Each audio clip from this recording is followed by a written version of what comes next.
Coming up, the Brooklyn Nets battled against Philadelphia, coming up just short. But as is with every game in the absence of Kevin Durant, there is far more positives coming out of this one than negatives. We break down the performances of Nic Claxton, of Seth Curry, and yes, we will discuss one Ben Simmons, all coming up next. You are Locked On Nets, your daily Brooklyn Nets podcast. Part of the Locked On Podcast Network, your team every day.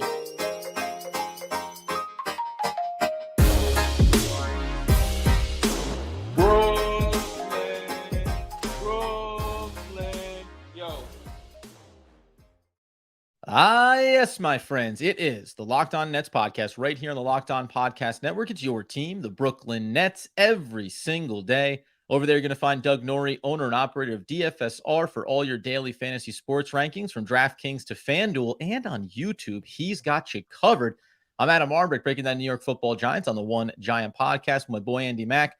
We thank you for making us your first listen of the day, free on all those great platforms, and let you know today's episode is brought to you by FanDuel Sportsbook, the official sportsbook of Locked On. Make every moment more. Visit FanDuel.com/Locked On today to get started. And Doug, we get started, as I think we've done in the absence of Kevin Durant, said at the top, feeling mostly good about a game where you lose by 4 and put up 133 points against the 76ers. I'm feeling good on this one. I'm not going to get brought down. It's tough to let up 137 hung on you and still walk away from the game being like, hey, not too bad. Not too bad. Like, not too shabby, guys. Not too bad. But that's kind of that's how this game really felt. Like, really from the beginning, it felt like playoff basketball. It was super chippy. We'll get into some of the examples of that, which there were many in this game. This felt like a rivalry, as it should be, considering the personnel that are in this game, and even not playing. I mean, Durant tweeted his way through this one. I don't know if you were following Durant, but he was tweeting like at Joel Embiid about didn't appreciate that celebration. Saying that he missed Joel, saying that he missed talking to him and Trez. I mean, this really was. I mean, except for the part where no one played any defense, this was really had all the feel of that. The crowd was way into it. They were all over Simmons, and it was just a fun game to watch. Even though there was times in the first quarter where I was fully convinced the game would never actually end. Like, once we got away from that, it was a long one, but didn't lack for entertainment. So we'll go through some of the stuff. We'll go through why, we're not coming out of this one. I don't think Nets fans are either. I think people can be pretty realistic about this, about why it's hard to be too down about this loss, because really, for all the other things that happened to it, you walk away thinking, hey, I can draw a lot of positives from this. And you said, too, that playoff kind of energy, which I think was early, at least more than a regular season game. I don't think, maybe it didn't quite escalate there, because usually it's the defensive end where that's what gives you the playoff vibes, is a little more physicality. But you had Kyrie Irving. He kind of took those little passing shots about guys that want to be here. You have James Harden saying, yeah, this is my best opportunity that I've had to win a championship. Hop right over his time with Brooklyn when discussing OKC and other places like Houston.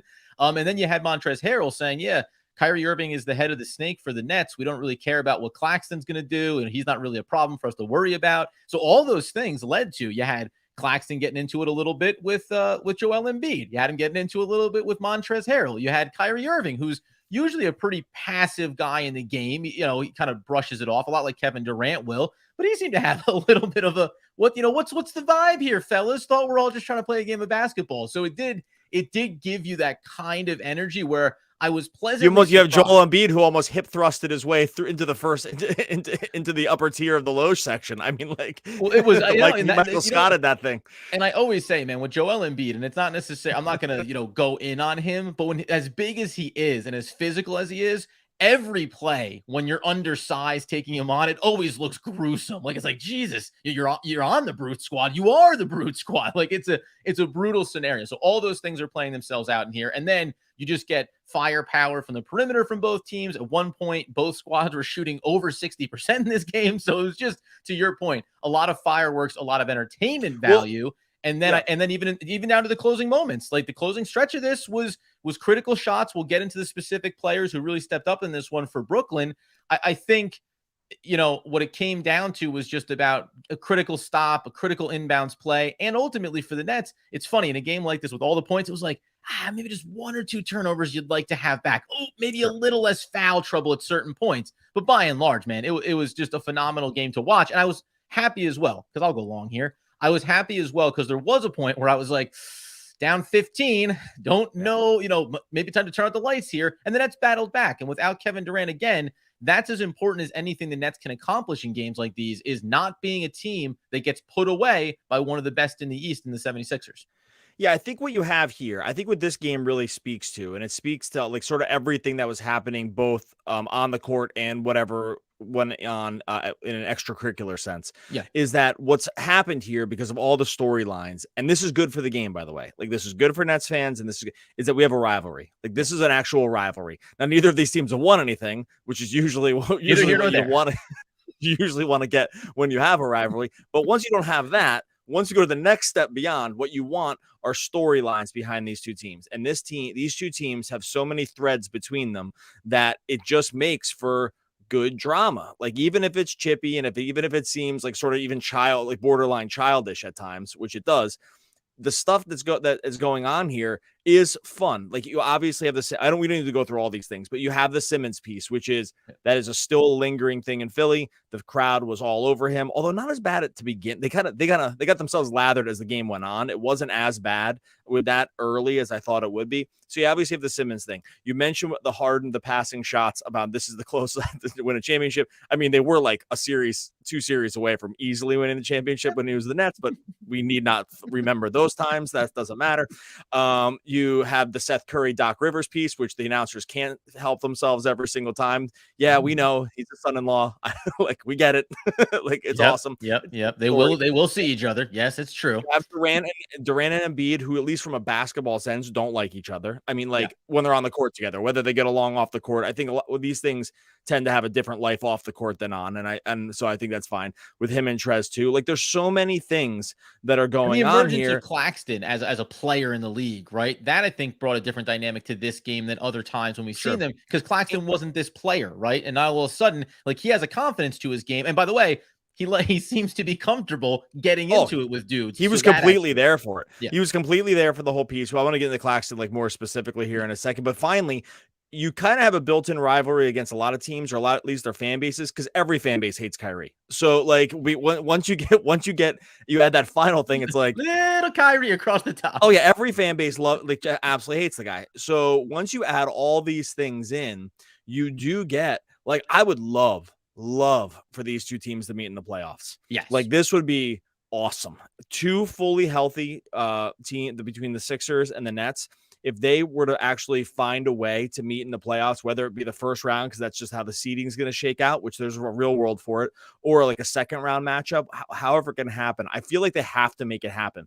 Like this is a really budding storyline, at least for the NBA, because there's just too many threads to pull on with all of it that has gone on. And it's actually for the NBA really rare to have it always work out like this. But somehow these two teams have just been linked now for multiple seasons. So it's funny too, because coming up here in a second, we're going to talk about the reason why in the third and fourth quarters, the Nets were able to continue to claw their way back into this game and really take it down to the wire, looking at the performances of Claxton in the overall game. But Seth Curry in the second half of this one played a huge role. And I'll even paint a little bit of a picture that taps in to Doug Norrie's sentiment around wanting to see this and maybe other teams come playoff time. All right. We told you at the top, we've got a new sports book on here. The NFL playoffs are here. We're really excited. Our new sports betting partner for Locked On is the #1 sports book in America. That is FanDuel. If you're new to FanDuel, that's even better. We got a great deal for you. There's so many great features that make betting on sports fun and easy. New customers of FanDuel, join today to get started with $150 in free bets guaranteed when you place your first $5 bet. That's $150 in free bets for a $5 bet. You just have to sign up at FanDuel.com/locked-on, just like our podcast network. FanDuel has all your favorite bets from the money line, the point spreads, the player props. Right now, going into tomorrow, Nets -9 over our friends at FanDuel. I like the way that looks already. Plus, you can even combine your bets for a chance to win at a bigger payout with the same game parlay. That's where you put a bunch of different pieces from the same game into one. Right now, -2.5 for the Eagles over the 49ers. Philly, I'm kind of anti-Philly after this game, so I'm just going to go 49ers +2.5. That just feels good. It feels better that way because I can't think about any scenario, especially on FanDuel, where I'm doing anything where I have to cheer for something that happens in Philadelphia. That is just some of what you're going to get over at our friends on FanDuel, an app that's safe, secure, and super easy to use. Football fans, basketball fans too, don't miss out. Place your first $5 bet to get $150 in free bets, win or lose at FanDuel.com/locked-on. Make every moment more with FanDuel, official sportsbook partner of the NFL.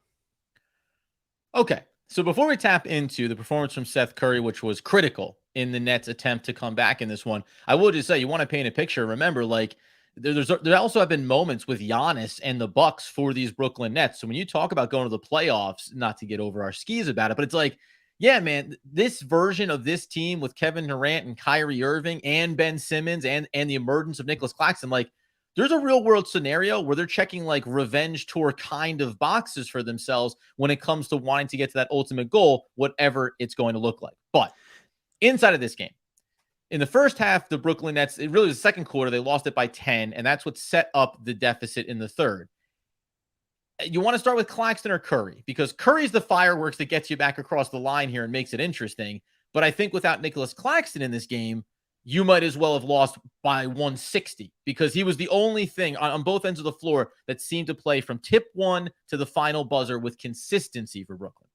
Yeah, so let's start with Claxton because this actually is important. It's an important 25 points. Sort of, Sorry. What's that? 25 points. Okay, so the knock on Claxton up until this point, or the knock on the Nets decision, let's put it this way, the knock on the Nets decision to have Nic Claxton as their starting center was specifically around the matchups like this, right? Like this is the exact scenario. The big offensive-minded, tough down low center who can just cause you all kinds of problems. Now, there are very few of them in the league, but Embiid is one of them, right? And these all-star, higher, all-NBA type centers that are going to be on the court when the playoffs come and are really, really hard to handle. Embiid is that example. I think we saw from tonight, and this has been a slow build with Claxton that's been happening now for basically the whole season, is that with him, we are starting to see more and more that is Joel Embiid the better center? I mean, obviously that's not a take, but can Claxton stay on the court with him for long periods of time, especially in the right defensive setups? They went to zone a lot in this one. Yep. Is he able to handle his switch assignments and also not get completely run over on the inside? The answer to that is yes. Like he was able to hang with Embiid here. He caused them real problems. And the absolute key for Claxton is that not only did it, Claxton believes he can do it. Like that's where, and that is the thing. This is the metamorphosis we've seen from Claxton over the course of this season. It's not just a growth in his game. The game has grown by leaps and bounds. He seems to at this point do something new every game. That it's just like that today was like the Euro step through the lane on a defender that thought they could just stand there. Taking it to the offhand layup, taking it to the rack from above the break when they just decide that they're not going to guard him. Eventually, we're going to see him take a three in that situation. But the key is, and like I said before, this is the most important thing. He believes now that he is good enough to stay on the court with any of these guys. Mm-hmm. And when you start to believe that with the skill set he has, they just have something so special here. So look, Embiid got his numbers. The Sixers put up 137. I get it. Like Embiid's still the better player. The knock was, would we have a center that could hang with guys like this? The answer is yes. And in some of those instances, you're talking about him around the basket. He was doing it against Joel Embiid, right? He was succeeding offensively against Joel Embiid, which so usually when you think about this matchup, so much of it is about on the defensive end, right? Because of the size and how it's going to be a struggle. Listen, he had 5 fouls in this game, but he managed his way through it. Dude, can I cut you off? Yeah. 38 minutes when your primary assignment is Joel Embiid and to not foul out is an absolute W. Like if Embiid plays 35 minutes, scores 26 points, and you play basically 1-to-1 on his minutes, it wasn't the whole time, and you don't foul the game, you win. that's all. You don't win, but it's like all you can have. It's really all you can ask for in a matchup like that. So I thought it really mattered on both ends of the floor. And just to kind of round it out here, over the time that Kevin Durant's been out, before the Phoenix game, which I think might have been, if not the Utah, he pulled the trigger on one triple in one of those games. So that little something there, along with that mid-range jumper that he threw in as well, is the sample size we're talking about building on. 20 points, 24 points, 25 points. He hadn't had 20 points in a game all season long. Now, Is it going to look different when Kevin Durant comes back and where the offensive workload goes? Sure. But the fact that the other part of this inside of this game and the last couple is the fact that he's able to operate inside the paint when Kevin Durant isn't on the court right now, that's another really big step for him too, and an indication that he can turn, face the basket, make a move, and attack downhill. Because unless you're going to be able to have that when Kevin Durant comes back, we talk about the third scorer. Is he he's not a pure scorer. But I can only see his stats potentially getting better because of the spacing and opportunity he's going to have when Kevin Durant comes back. So it's a good game from him, a great game from him. And to your point, staying on the court with him really matters with Embiid. Yeah. And last thing on that, he took the third most shots on the team in this game and was 11 for 12. I mean, like, there's literally nothing else you can ask of the guy, right? Like, he was literally as efficient as possible. I mean, 3 for 6 from the foul line. But yeah, anyway, that's my final thing. It's like he took the third most shots, he played a ton of minutes, and he was great. We've been beating the Claxton drum all game or all season, waiting for matchups like this to kind of see how it would go, and it went fine. Yep. And that's all you can ask. 100%. They talked about it on the broadcast, on the Nets broadcast anyway, where we had mentioned, and this very quickly, on a guy like Day'Ron Sharpe. It's like, oh, this is where you try to throw a body at a guy, and he was out for this game, and you saw a little bit Markieff Morris, etc. So it's just interesting that he was also able to do it when you really didn't have a backstop behind you that you could turn to if he was going to get into trouble. And by the way, he picked up an early technical in this game and still kept his cool and didn't get another one and potentially get kicked out of this game. So he's playing with an edge, but also playing smart. The other guy then that we need to highlight here is, of course, going to be, and I had the box score up, and I'm like, I don't see, where is Seth Curry? Oh, that's right. He came off the bench. 11 of 20 from the field, 7 of 10 from deep, 32 points. And the bulk of that damage is getting done down the stretch in this game when, again, it was, this isn't a knock on Kyrie. It was a quiet 30 points from him, got to the line 11 times, knocked down 10 of them.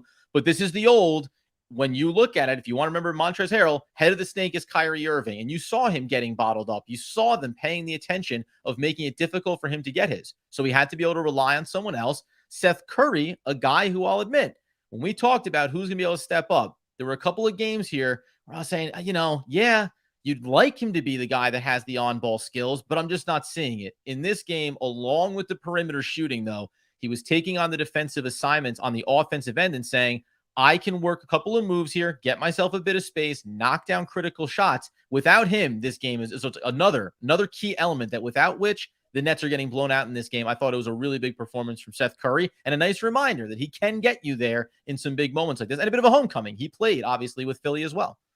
Yeah, 7 for 10 from 3. Not going to happen every night. Takes the most shots on the team, kind of like by far. He had 20 shots and Kyrie only had 15. Yep. Shows you that, there are certain situations in this time without Durant where if they can get a guy like almost like specifically Seth going, that's like the one other way they can hang in games if Kyrie isn't a high usage guy and super efficient. And because he can score 3 levels, like he can get into the mid range, and like even the announcers, I think sometimes people don't realize this, but they kind of said like, oh, he's take a two pointer. That's rare. Like Curry takes a lot of 2-pointers. Like he pulls up in the mid range. He's an elite mid range scorer when he can get the right matchups. People tend to kind of only think about him as a 3-point shooter. I mean, specifically people outside of Nets world. I think Nets folks know at this point that there's more to his game than just spot up shooting. That's very clear, but it's still clear. It's still, you can hear it from national broadcast that it's not clear to everybody else. Right. They're surprised by it more often than not when he does it. Well, double his shots were 2-pointers. Like he took 20 shots, he took 10 threes. I mean, it's a ball that's super high usage, but it's not like he was just bombing threes the whole game. Like he's getting into his dribble and getting into defenders. And this is the other path to victory for the Nets is like, I know they didn't win the game. Like I'm very clear about this, but like, obviously, but like the reason they're able to stick in this game specifically is because he goes flamethrower. And if those are going to be the scenarios, that's how you can hang with, like the Sixers are a really good team. This is a fully healthy Sixer team that thinks they can win the championship, right? Like this version of them thinks they can win the championship. The Nets hung with them, and Curry was a big reason. Coming up here in a second, then we'll give one more tip of a cap to a player that tried to get himself back on the right track in this game, and I thought he did so in a big way. And then we'll turn our attention to Ben Simmons and to his inconsistent performance in this game, which gives you the entire spectrum of the Ben Simmons experience. All right, Nets fans, we got to tell you about the best Cali Mexican food in the Brooklyn area. We're saying this from personal experience. If you have not tried Brooklyn Burrow either before or after a Nets game, you need to next time you are in the area. It's just under a mile from Barclays. Brooklyn Borough's delicious aromas, hearty taste, it draws you in. They got an awesome original San Francisco Mission District burritos. They're off the charts. We tried these specifically. This is like the easiest read we'll ever do. If you're in Brooklyn, you have to go to Brooklyn Borough. Killer tacos, bowls, quesadillas. Really, the menu is almost too big for like the space that they're able to display it. There's so many awesome options. You head down. It's on 922 Fulton Street. We've been there. We've met with the owner. Pepe is a great dude. The fresh meat's prepped. It's seasoned. It's grilled to perfection. They got the salsa bar, which you can't leave without. You also can't live without. Cervezas, tasty margaritas are there as well, buddy. I mean, how easy is this read over at Brooklyn Borough? We're going to tell you about what you get with it. Yeah, this is the old ad read inside of the ad read where we went there. You said met with Pepe, hearing his story and kind of the way he built up. It legitimately made me think about like, starting the podcast, trying to get some reps, trying to like build up your reputation. He did it the same way before he has this great backyard kind of area behind the shop that we sat with, talked with him, had the Joey Buckets tacos, which was like, dude, that poblano stuffed with cheese. Like I stopped mid conversation. I was like, what am I eating? Because it was good, man. It is easy because it was delicious. The salsas were great. You want some like real heat and some like homemade salsas. They were all delicious too. No, it was incredible, man. And it was a blast to get to know them and just to see the shop and see what they're working with there. And it's so close that, man, I don't know, man. I'd be eating there all the time if I didn't feel like I'd just be packing it on. All right, here's what you do. 922 Fulton Street in Brooklyn. Locked On Nets fans get a free baby burrito with purchase of a Mission Burrito. All you have to do, you go into Brooklyn Borough, you just tell them you're a Locked On Nets fan when ordering. That's all you do. Say Locked On Nets. When you order, you're going to get a free baby burrito with the purchase of a Mission Burrito. The offer is valid until Katie returns. So make sure you get in there. 922 Fulton Street, Brooklyn Borough. Order, unwrap, enjoy, unwrap more, finish, come back, and smile. 922 Fulton Street in Brooklyn, Brooklyn Borough. Pepe. All right. So the other thing is I want to give a quick tip of the hat in a game like this because a guy that's been struggling of late has been Yuta Watanabe. And this is a game where specifically in the first half of it, you're thinking about some of the length that Philadelphia has across a lot of positions, some more difficult defensive assignments, a Tobias Harris, etc. I thought that Yuta Watanabe did a nice job for himself in 25 minutes, 4 of 7 from the field, gave you 11 points, the 4 rebounds. He had that really nice inbound play. It was Royce O'Neal inbounding late, had the great cut to the basket where, frankly, Philadelphia mixed some signals on their assignment, but laid that up and in. I think if we think about other guys just to kind of tip the hat with, it's funny. You have Yuta Watanabe, who in a big game against a difficult team showed that, okay, I can step up in some of these spots. And then if I flip the script, I was a little disappointed. I thought there'd be more TJ Warren in this game. Didn't get a lot of him. And then this is a brutal game for Joe Harris, and it's going to be a difficult one. I want to stay as positive as I can for as long as I can, but I think Yuta is the last like real signal you put out here inside of this game where you thought that he played exceptionally well, obviously before we get to Ben Simmons. But was anyone else that jumped out at you? Because the Joe Harris foul out one was just, that was going to be brutal. We knew this matchup was going to be bad for him.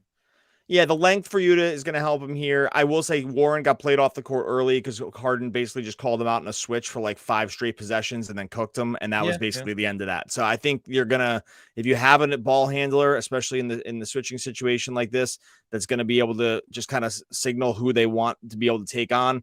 That's kind of the end of it. And so I think that was Warren. Before we get out of here, let's just talk about Simmons though, because the Simmons thing. Okay, I will say, on the positive side, this was a tale of two halves for him. He was a completely different guy in the second half than the first half. So I don't know like where to land here, because if we did the podcast after the first half, I mean, the first half was awful. Like it was so bad. I mean, to the point where we've seen him, right? I don't even mean awful. I mean, it was like hard to watch. He had at least 3 balls where he was within 2 feet of the basket, where he didn't even bother looking at the basket. It was a ticking time bomb to get out of his hands. He threw one like sort of a behind the back to Yuta in the corner, and he did 2 other toss outs.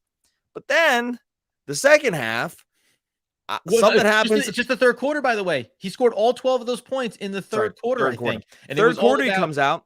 Yeah, go ahead. He's taking at the rim. I'll finish off here, but he's taking at the rim. He's trying to get shots. He's Euro stepping guys in the lane. Like he's trying to blow past people. He's going baby hook up and over Embiid. Like He's doing all the things that you want to see him just do all the time. You don't honestly care if he misses. Just do it. And then he's gone for the fourth because you can't play him because of the foul shooting and like sort of like the dumb fouls at times. I don't know, man. This is like such a confusing game.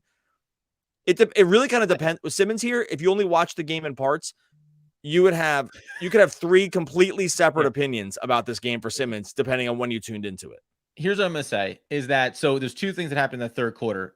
Seth Curry sets him up on an alley-oop, slams it down, like just a really good energy moment for him. And then late stages, he gets it, takes it coast to coast, gets the and one, takes the body bump and gets it, gets it off glass and in and goes to the line. Like that, those 2 things there, just symbolically on the dunk. But the coast to coast and the aggression, it was almost like, hey, if you just turn this dude's brain off and you say, we've only got 5 seconds, he doesn't have enough time to think about how he doesn't want to be in a spot where he has to do something that he doesn't feel comfortable with. There's that part of it. I'm going to go like high level on this though. And this is a big matchup and it's a difficult one. But now we've established that Nic Claxton, for the most part, was taking on the Joel Embiid assignment and surviving it. He's also the guy on the offensive end that you're relying on to be able to attack and get at the basket. There has to come a point here when Kevin Durant comes back that, when we talked about this before, take away the money, take away what he once was, you have to start labeling Ben Simmons as a ball handling, facilitating, defensive-minded player, and you have to use him and put him into the lineup accordingly. Because if they don't make that adjust, like there is a world where a different version of this lineup, especially in the first half, makes this game go a different way. He still has tremendous defensive value, but you cannot live with this level of passivity on the offensive end with such consistency. And by the way, he can lock dudes up defensively, but it's not like he's not first ballot Hall of Fame defensive this year. He still has difficulty. I think he's still timid around the foul selection sometimes. I'm very curious to see what the Nets do getting Kevin Durant back, because I don't think, we talked about Ben Simmons at his highest possible level with Kevin Durant and Kyrie Irving. That's championship potential. With Adam at the highest level and now Nic Claxton, well, it's deep playoff run, but not something else. I think we may need to move away from this idea of what he has to be and trying to continue to go for it, because you're probably figuring out a better solution when you sacrifice as many minutes as you do to him and in this specific role. Too many offensive possessions look like total garbage, and it's predicated on no one anticipating that Ben Simmons is going to get that close to the basket and then say, not for me, man, and try to end up needing to get bailed out. It was very frustrating. In an overall positive game, it was a very frustrating first half watching him.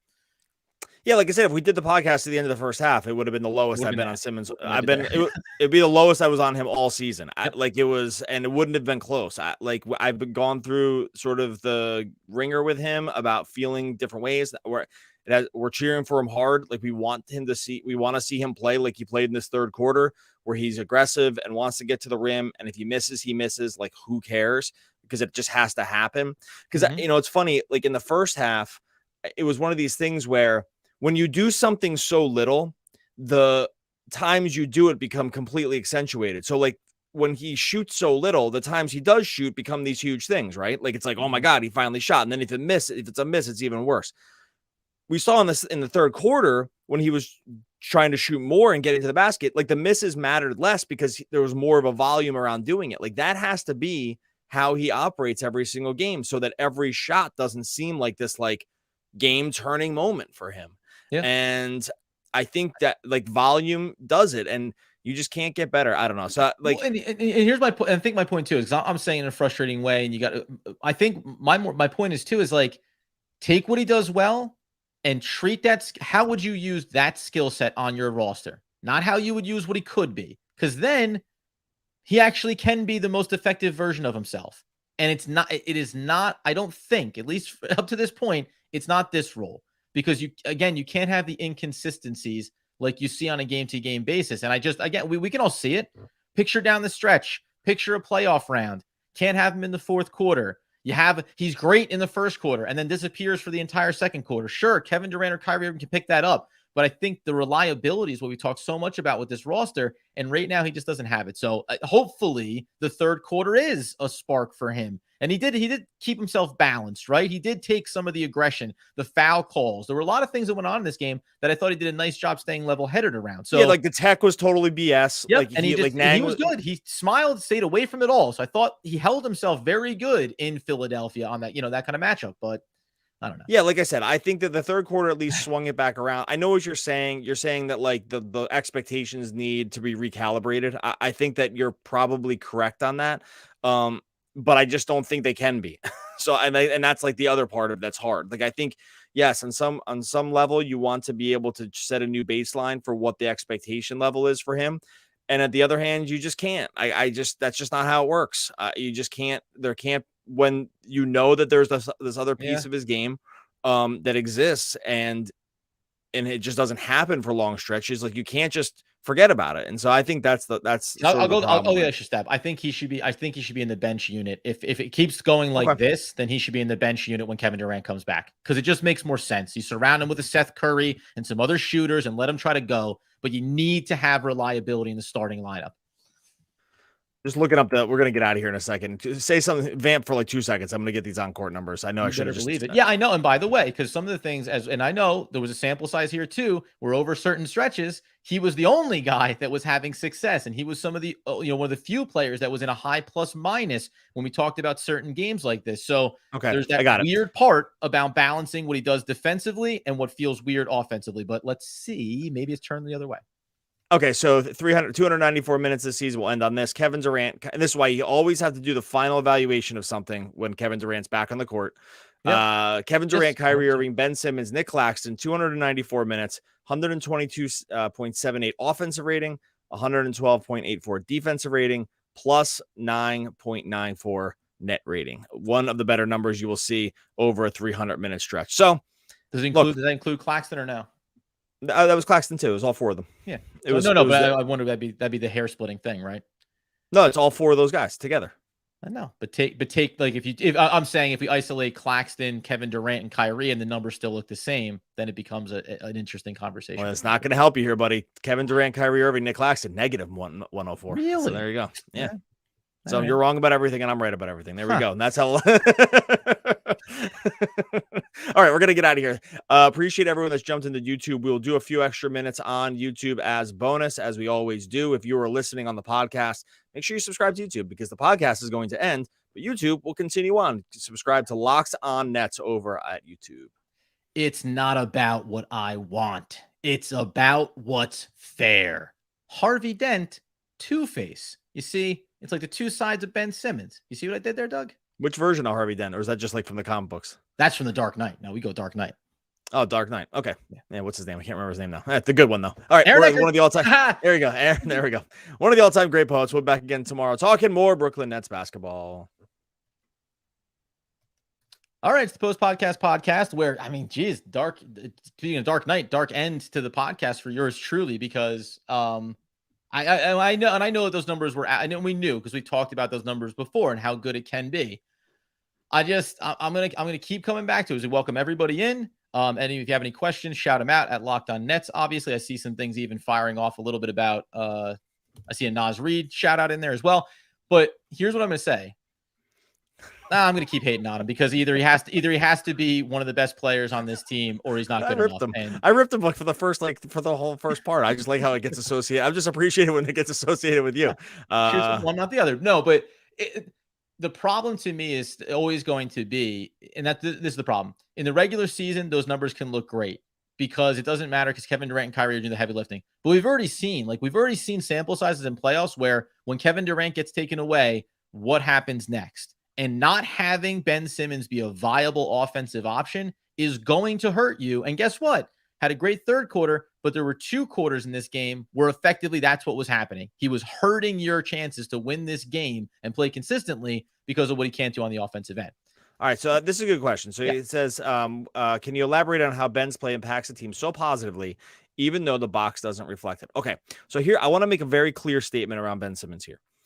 I think Ben Simmons, and I think I'm speaking for Adam too here, I think Ben Simmons is a good basketball player.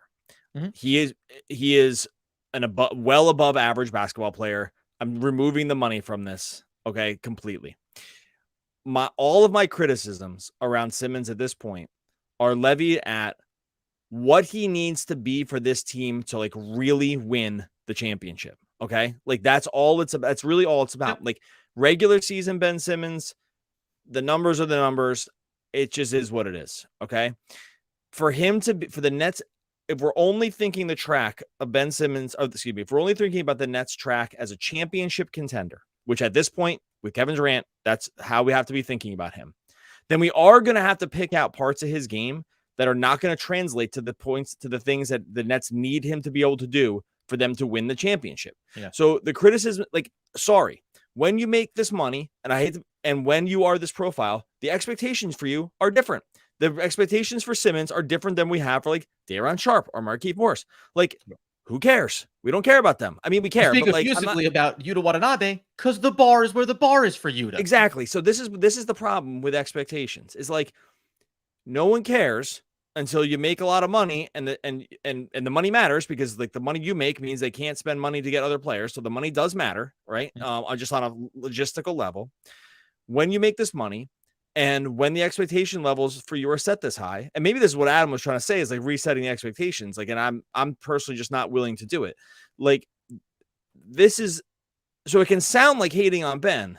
Like, if Ben Simmons is like your third best player, your team's like a good regular season team. Like, that's really good. But for the Nets, like, to be able to win the championships, for them to get through these series, for them to get through hard fought series with teams like the Sixers, teams like the Celtics that are going to scheme specifically for what he does not do well, it's trouble. And when that trouble comes in the form of $30+ million a year, you actually don't have other things you can do. The team can't get better. Like, they can't get better. When that much money is allocated to a player, it is impossible or next to impossible. Claxton's doing them the biggest solid of all time by playing like a $20 million player a year. This year at $8 million. Like, he's actually making up a huge difference here. But like, this is the problem with Simmons. It's not that I don't think he's good.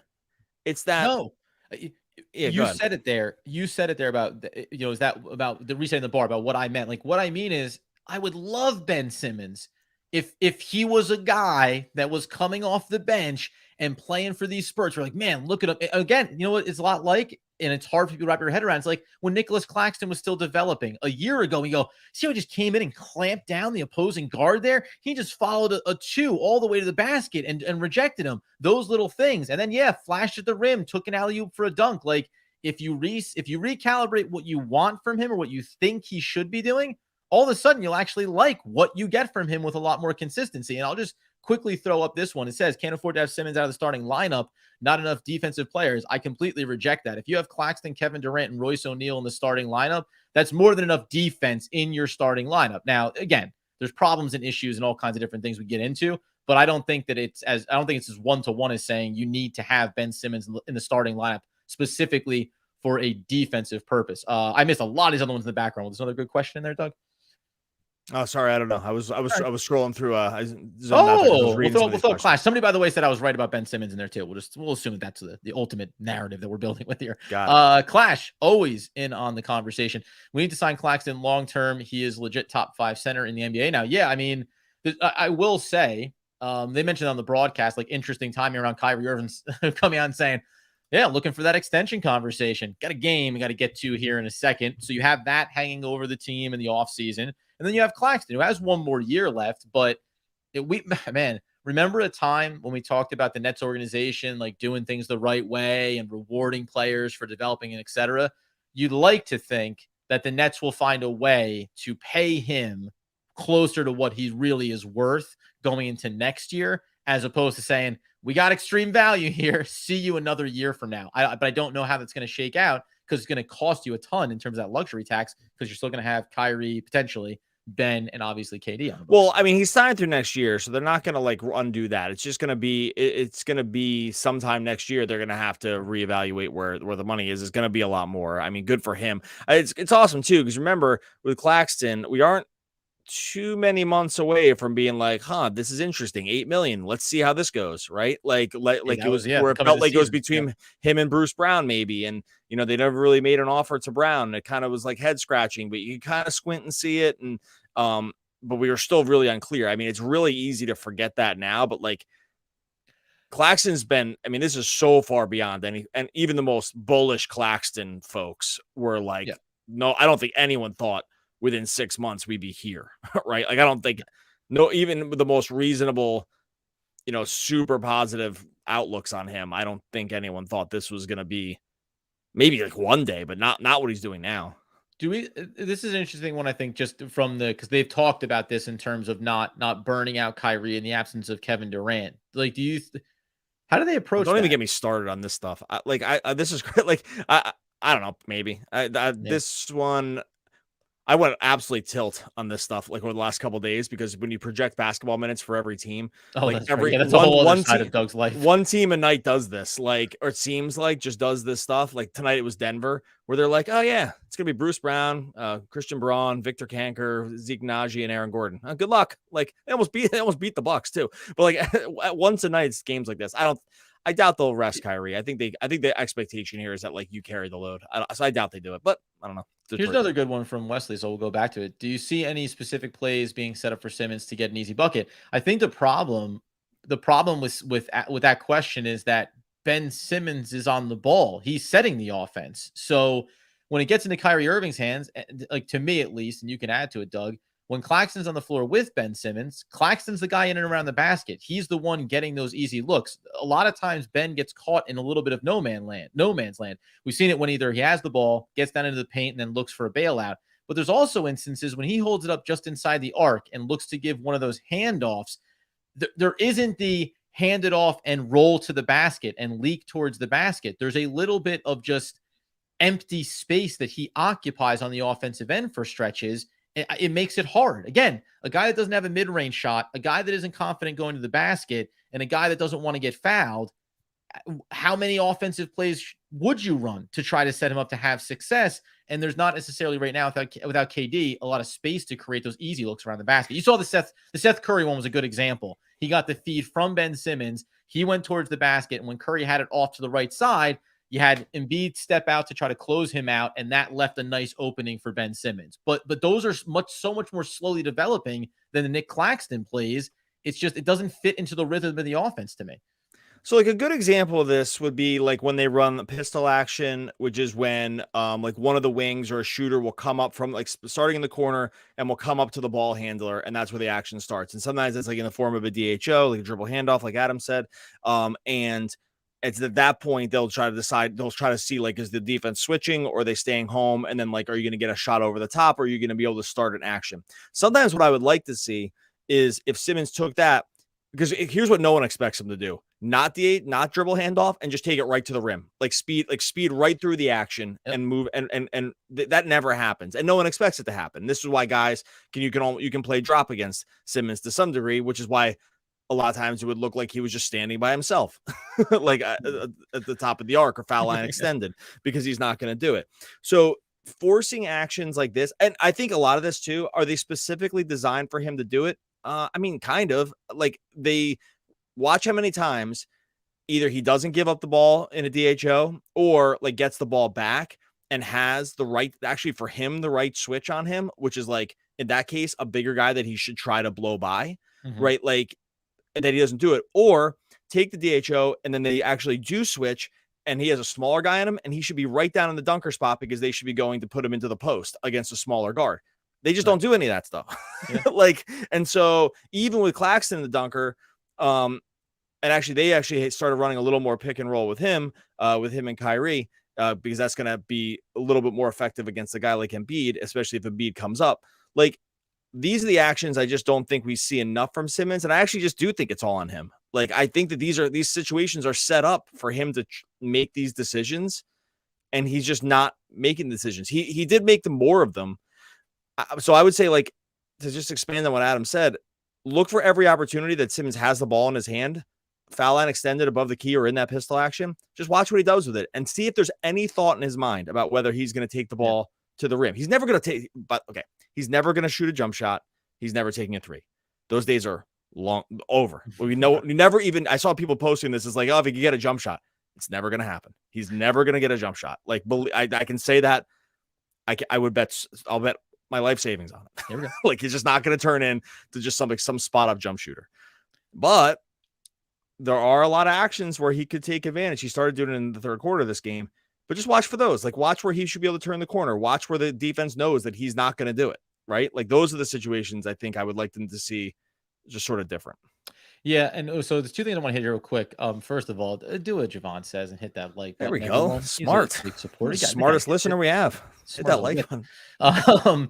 But saying playing, but with better passing and defense, a little bit like Bruce, and then get it back from with the back injury, etc. Again, here's the problem. Like, Bruce Brown had a shot. Wasn't always the best shot, but like, he was a threat to do other things, specifically on the offensive end. Again, floater baby. Come on. Yeah, exactly. King floater, for crying out loud. So that matters. Even a consistent push shot in the lane from Ben Simmons could work wonders for what it would mean for the entirety of the offense. Maybe I think people thought this was going to be the case. I think they thought he was going to be like a short roller. Yeah. Like, he was going to be short roll, pick and roll, and then do sort of what he does really well, which is actually find open shooters, and actually better than Bruce Brown can actually pass over different assignments because he's way bigger, right? Like, so he had this short advantage. They actually don't run him like that at all. Like, they don't have him in that like short roll, pick and roll at all. Mostly because I don't think he doesn't want to. Like, he doesn't want to get into this action. Holding the ball. Yeah, there's no way we can use it. I want to hit this one other thing too, because if we add another big time score, wouldn't this solve the first score issue? Then you have Kyrie, Katie, Claxton as the finisher, and then it makes it easier, obviously, for Ben Simmons. Here's my thing on this, and this is what people are never going to want to hear. One, you've already got Kevin Durant and Kyrie Irving. You've already got two of, listen, Joe Harris has been very up and down, but him and Seth Curry, you've already got great perimeter shooters. You already have a ton of scoring on this roster. But here's what people don't want to hear is, you have three guys making over $35 million. You want to go get a big time scorer without any real draft capital, no real assets to send away, unless you want to give up Nic Claxton. And then you want to go trade for a guy that's making 30 something million. Like, we've been through this in previous years where, because of where they are, it was Spencer Dinwiddie.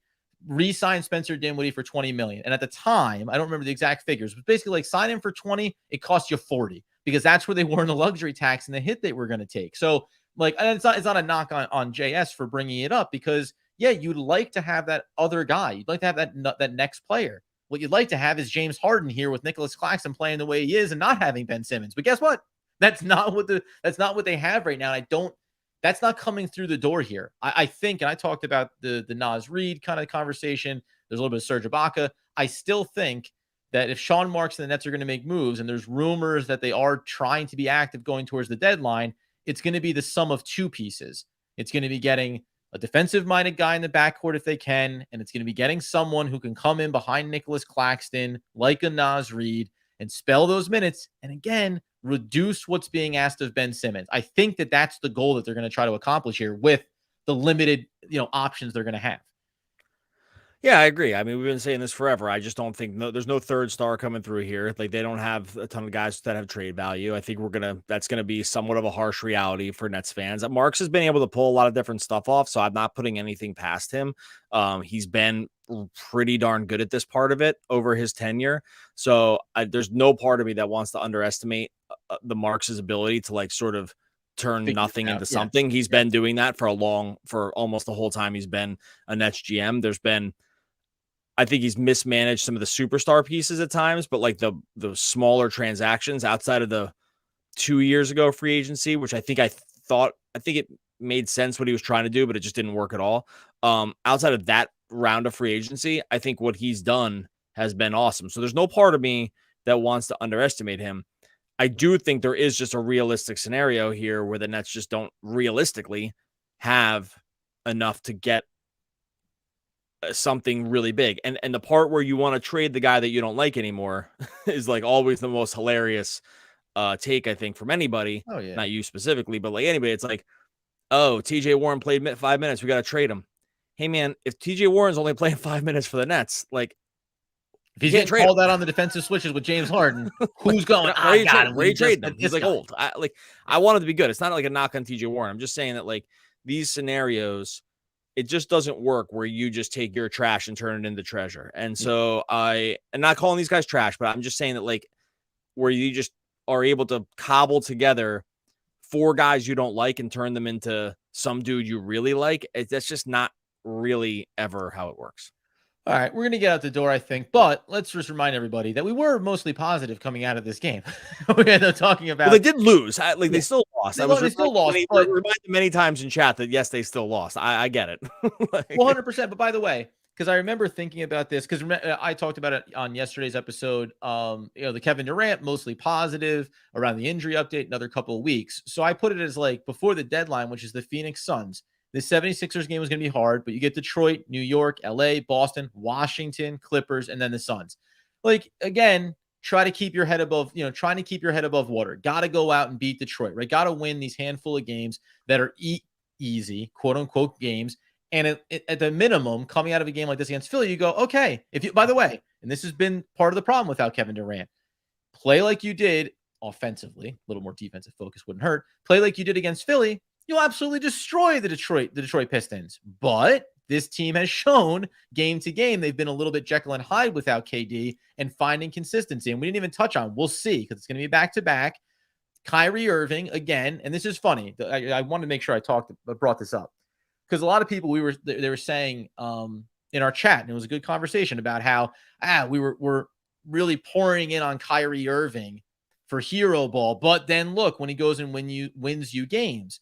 And what you and I were consistently saying was it's about his consistency. So when you go in and look and see that he only takes 15 shots in a game like this, for better or worse, you're going to come out of it saying, well, I'd rather Kyrie take 20 shots and lose than him take 15 and have the question of why. And in games like these, it's a reminder of why, as great as Kyrie Irving is, this is the difference between a Kyrie Irving and a Kevin Durant, between a Kyrie Irving and a Joel Embiid, a Jokic, even a Luka.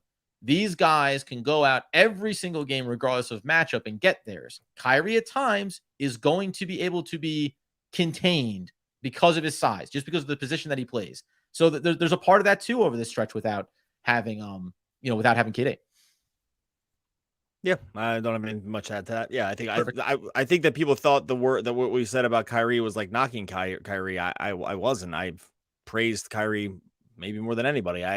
It's just that if he was your best player, I thought that had something like a ceiling. The ceiling is like a really good regular season team. Like it's not like that's not also not a knock against him. It's like there's the list of these guys is so short, and I thought he was really pretty efficient tonight, all things considered. 15 shots to get 30 points is like really, really, really where you want to be. It's just there's not just anything. I think Kyrie was good tonight. There's no the bars is like, now take 5 more shots and make 4 more of those, and then right, you're always asking more.